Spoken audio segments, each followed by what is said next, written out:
Today, I'm delighted to be joined by one of my colleagues who is works very hard behind the scenes, but we don't often get him out in front of the camera. So I'm really pleased that you're joining us today, Garry. So yeah, I'll introduce you. So Garry Williams is our Helpline and Branch Support Officer.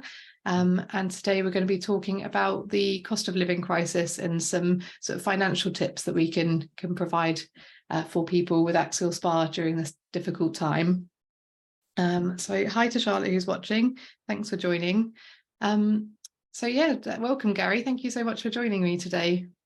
Yeah, it's great to be here and to have the opportunity to say something about this. As you've already mentioned, the cost of living crisis, it's well known that it has a particularly hard impact on people living with health conditions and disabilities like AS. So yeah, this is a really important topic.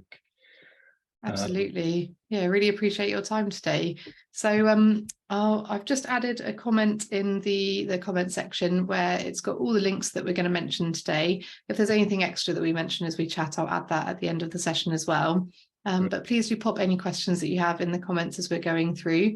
And then the recording will be available on our Facebook page and our YouTube channel afterwards as well. So you can always come back and watch the session anytime. So firstly, Garry, I think it would be good just to explain to everyone what your role is at NASS. Yeah, so generally my job title is Helpline and Branch Support Officer, and I've been here since 2018, but over that time helping people to claim benefits that they might be entitled to is just become a bigger and bigger part of my job, which is so certainly now I'd say at least half of my time is spent on this particular thing. So I'm not a benefits advisor as such, by which I mean I'm not I have a lot of experience as a benefits advisor, but I'm not across the board currently on what the different benefits are or what people may or may not be entitled to. But there are really good places where people can check that out. Citizens Advice or an organisation called Turn to Us, which I think are in the links that you've provided. So what I do, which people find very helpful, is I provide supporting letters for a range of health and disability related benefits and other sort of issues as well, which I can mention briefly. But the main one I do provide support letters for is PIP, Personal Independence Payment, which I imagine most people have heard of. PIP is a very important benefit for people with disabilities or serious health conditions to claim.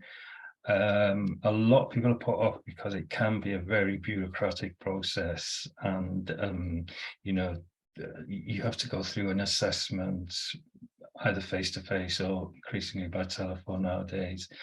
But I always encourage people to claim if they might be entitled, because for a number of reasons. Firstly, unlike most benefits, it's not income related. So if it's paid, as long as you qualify, you meet the qualifying criteria, it doesn't matter how much income or say, it doesn't affect your current income or savings, and they don't make a difference to how much you get. So that's very important.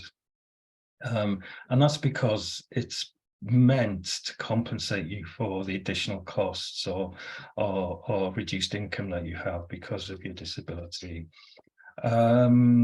So the supporting letters I do, they've been developed over time, and they're basically a template which gives a very good description of what axial SpA is and what AS is.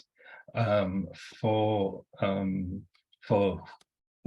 you know, whoever, usually the DWP, who are looking at these things and making these assessments, but also we personalize it with the information that people are able to give me by email or over the phone, describing specifically how with the specific issues they're looking at, how they are affected by the condition, because most of the time these bureaucrats or these government officials won't understand what AS is or axial SpA is, so that's why it's really helpful. And PIP is important as well because it's often what's called as a gateway benefit. So if you do qualify for it, then it usually triggers your entitlements or increases your entitlement to other income-related benefits like universal credit or employment support allowance, and I do provide letters for that as well, because people who know those benefits will know that there's different variations on those, that if you have a disability, you're in what's called a support group, so you're not expected to look actively for work and that kind of thing. And also you get an increased amount of benefit. And I also do help quite a lot of people when they're claiming, when they're applying for blue badge disability permits separately as well as providing letters for people around sort of housing issues or issues they may be having with their employers. So a wide range of things, basically anything where I would say you have to explain to someone officially what your condition is and how it's affecting you on a day-to-day basis. So I quite often like to describe them as impact statements, because that's exactly what they are. And actually, I'm saying that for someone officially, but quite a few people have told me that the letters have been very, very helpful for them in understanding their own condition, but also being able to show friends and family or anyone else really who doesn't really understand their condition, or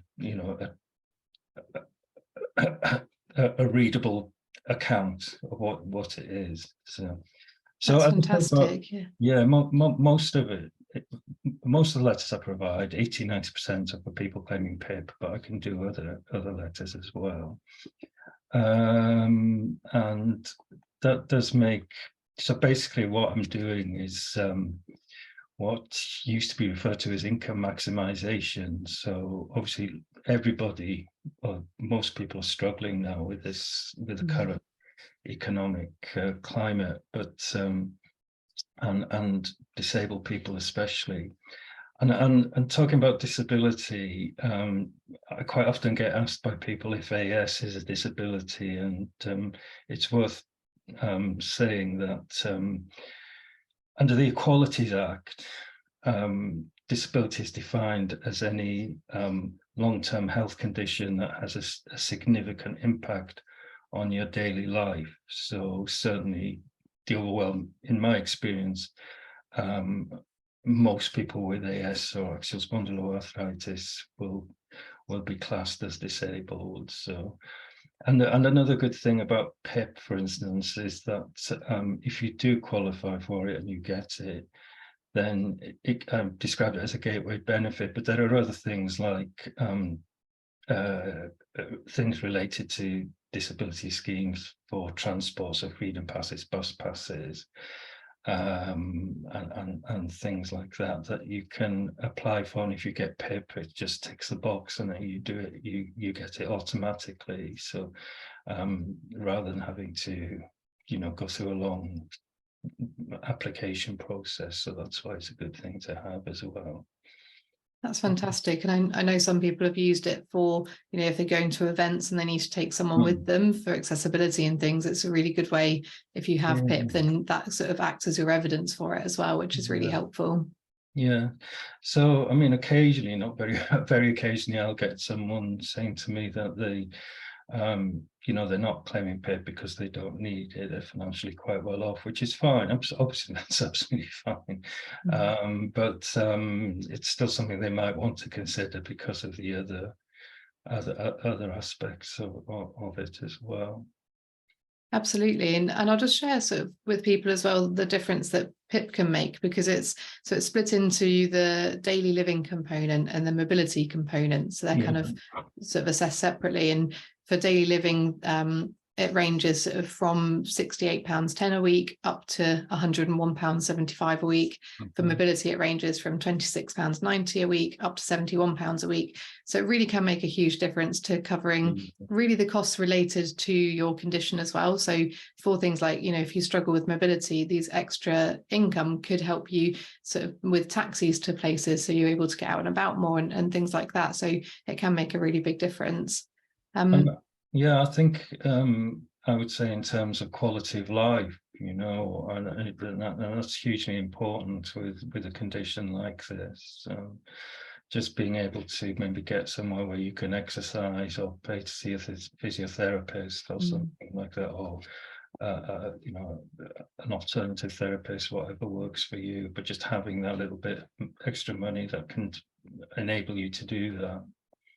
Absolutely. And I know you've mentioned a couple of places where people can check whether they're eligible for these benefits as well. So we've shared the link to Turn to Us in the comments. I think Citizens Advice have some great information. And obviously, because you're not a benefits advisor and you can't help people with filling out the application forms, where would you signpost people to if they're struggling with the forms themselves? If they're actually struggling with the forms themselves, I mean, I can give them some basic guidance, but I can't actually do the forms with them or for them. But I would definitely signpost and encourage people to somewhere like their local Citizens Advice Centre or a similar agency. I appreciate those organisations are quite overwhelmed and can be difficult to get hold of, but they are worth being in touch with if you can, or even going online. We've mentioned Turn to Us. There are a range of other organisations that can give you really good specific guidance on completing forms. One of the things I forgot to mention is we do have we subscribe to an organisation called Benefits and Work, and through them we have very good guides on a range of benefits, PSA, universal credit, etc. So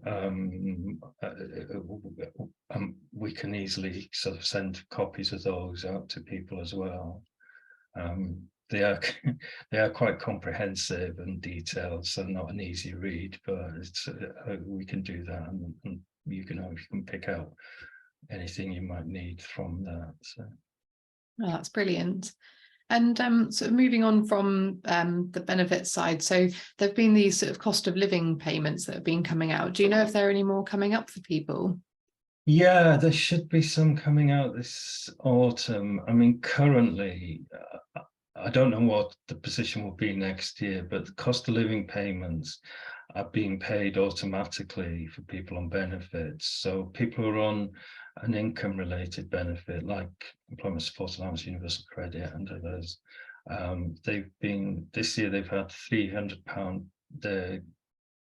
They should have automatically had two payments of £300, one in the spring and one this autumn. If somebody's on PIP or a pensioner of a pension age, claiming state pension, then they should have had one payment of £150 this year. And if they haven't, I mean, it's like, as I said, it's being paid automatically. But if for some reason you haven't had that, it's worth checking with local Citizens Advice or with the with the DWP directly. Oh, that's great. Hopefully that makes a bit of a difference for people. Yeah. And with the cold weather coming up, we were just talking about this before we went live, sort of everyone I know is sort of delaying how long we can go before we start switching the heating on. Is there support available for people sort of to cope with the rising household bills and and looking after their homes in the winter months? Yeah, in terms of purely financial support, I'd say, first of all, it's always worth checking your local authority, your council's website, because different councils will have different schemes as well for disabled people. But the government pays out, sorry, I'm trying to, I've got it here, cold weather payments, and which are, they are triggered if England and Wales and Northern Ireland, if you live in those areas and you have a consecutive 7-day period where the temperature falls below 0, so it's quite technical, then you automatically get £25 for that 7-day period. In Scotland, it's a slightly different system. They have winter heating payments, which are one-off payments. So that's something you should either ask your local advice centre about or go to the Scottish Government website. The other main payment is winter fuel payments, which if you're over pension age 66, then you can get a winter fuel payment, which varies between 250 and £600. So how much you get will depend on it goes up the older you are, but also if you're on income related benefits. So it's worth looking at winter fuel payments as well, or researching that if you're over 66. Yeah. Oh, that's great, thank you. And we've shared a link as well in the comments with a few more details in that. And if anyone's watching the recording on YouTube, it'll all be in the video description as well. So we'll have all the links to those pages so you can find what's available for you. So that's been brilliant. That's been information packed in a short amount of time. Yeah. Was there anything that we haven't mentioned that you wanted to cover at all? Nothing specifically in terms of information, but just to say that, you know, doing this kind of work, I'm currently providing about 200 letters for people a year. And I know from speaking to the people I'm working with and the feedback I get from them that it does make a huge difference to, yeah. So yeah, do get in touch with me if you're struggling. Another thing I forgot to, I keep plugging away about Turn to Us because they are a very good organization, but there are others as well.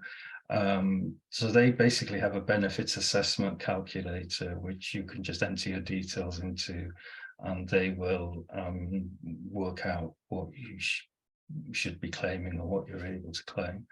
But they also have a lot of information as well on local grants and that kind of thing.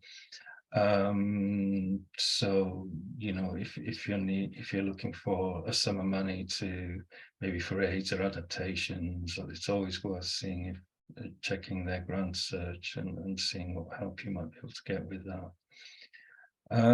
Yeah, and I also provide letters for, you know, with people in this sort of economic climate, people are increasingly struggling with debt, and especially utility debt, so water, gas and electric, and I've done a few letters for those schemes. So the main utility providers will have, it varies between each provider, but will have schemes to support vulnerable or assist vulnerable, including disabled people. So if you're struggling with that, then, you know, if you're struggling financially and you're struggling to meet those kind of essential bills, it's always worth checking your provider's website and searching for that. So yeah, and I can, if you need a supporting letter to apply for that kind of scheme, then again, that's something I can do for you. That's brilliant, thank you. And yeah, I know sort of firsthand, but also from the people that I speak to on the helpline, sort of how much your supporting letters and impact statements can really make a difference. And also just having someone there to kind of give that support can, you know, emotionally, it can be really stressful sort of doing these applications and things. So it's just, yeah, really thank you so much for your work. You're welcome. Yeah, it's very rewarding. Yeah. It's the nature of this kind of condition, I think, where you're talking about an invisible disability, if you like, that people feel, you know, that they have to justify what, and, you know, because other people don't see the pain and fatigue and that kind of thing. So having to explain that to someone it's hard anyway, you know, without having to feel that you're having to justify yourself. Yeah. So I always say to people, especially around PIP, I always say to people, if you qualify for it, then you're entitled to it by law, you know. So that's because we live in unfortunately, the climate we live in is such that people can feel discouraged from claiming benefits that they're entitled to, that are there for them to claim. So. Yeah, and we do hear from people who are perhaps declined at the first stage, but then I can't remember the exact statistic, but it's well worth going to appeal, because then quite often it does get overturned as well. And, you know, certainly if you're writing an impact statement from someone, you've got a good idea that they are entitled to it. So worth persevering. Absolutely. And I think being slightly cynical, I think sometimes they rely on people just giving up and going away when they're told no at the first hurdle. There is an appeals process. First of all, you have to go through an internal appeal, and then you appeal to an independent tribunal service, it's called. And currently, I think the most recent statistics I've seen is over 70% of people win their cases at independent appeal, which is shocking, really. But that's why, you know, when I am working with someone, and if it's necessary, then I do encourage them to appeal. But yeah, it's not. It's these things are out there for people to claim, and you know, have been put out there as I said, to compensate for additional costs and for disability, etc. And it's your legal right to them if you qualify for them, you know. Absolutely. Yeah, I think, was it last year you helped people claim £1 million worth of benefits with your supporting letters, which is incredible. Between about 200 people, it came to that, so it's amazing. Yeah, makes such a difference to people. And I can see we've had a couple of comments, one from Nicoletta and one from Caroline, where your support for helping them with claiming PIP and ADP, the Scottish version of PIP, has been really helpful, so thank you. And we do have a question. I don't know if you can answer this. Caroline was wondering if the cost of living payments occurred while they were considering your ADP or PIP application, would they be awarded sort of in retrospect if you were then awarded the benefit? Do you know that? I'm not sure, to be honest with you, and this is another one I would say, you know, try a local citizens advice, or this is why I'm not a benefit advisor, because I don't have detailed knowledge of the current legislation. But I suspect, I would think it's definitely worth finding out about or pursuing, because if you would have, you know, if your PIP, if you've been awarded PIP and it's been backdated and the backdating covers the relevant period, then I would have thought then you'd have been entitled to that. So it may be a case where you have to claim it separately. It hasn't happened automatically. So, but I can't say for certain, but I would definitely say find out. Yeah, that's great. Thank you. Oh, wonderful. That sort of covered everything I was hoping to cover in this session. I mean, I know we could go on for hours talking about it, but hopefully that gives everyone a good introduction into sort of first steps and things they can look to for getting more financial support during these tough times. You know, we can't underestimate that. So thank you so much, Garry. It's been really helpful. You're welcome. You're welcome. Yeah, and I can see Charlotte saying it's today's given her the push to apply for PIP. So please do get in touch with Garry. I've popped both Garry's and my email addresses in the video description, so feel free to get in touch with us through there. I'll also keep an eye on the video comments over the next few days as well, so if you're watching on catch up, we can answer as many questions as we can there as well. So thank you again, Garry, and I'll let everyone know the next Facebook Live session.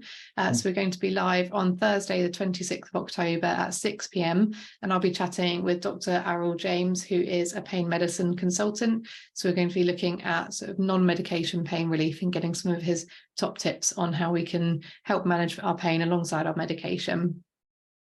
Wonderful. So thank you again, Garry, both for your time today and also for all the work that you do as well. As I said at the beginning, you've worked so hard behind the scenes, and I don't think you get the recognition very often. So it's really nice to have you here in front of everyone. Thank you. All right. Lovely. And thank you everyone for joining us live and for your lovely comments as well. I'll keep an eye on those over the next few days and hopefully see you all next time on the 26th of October. So take care, everyone. Bye. Bye.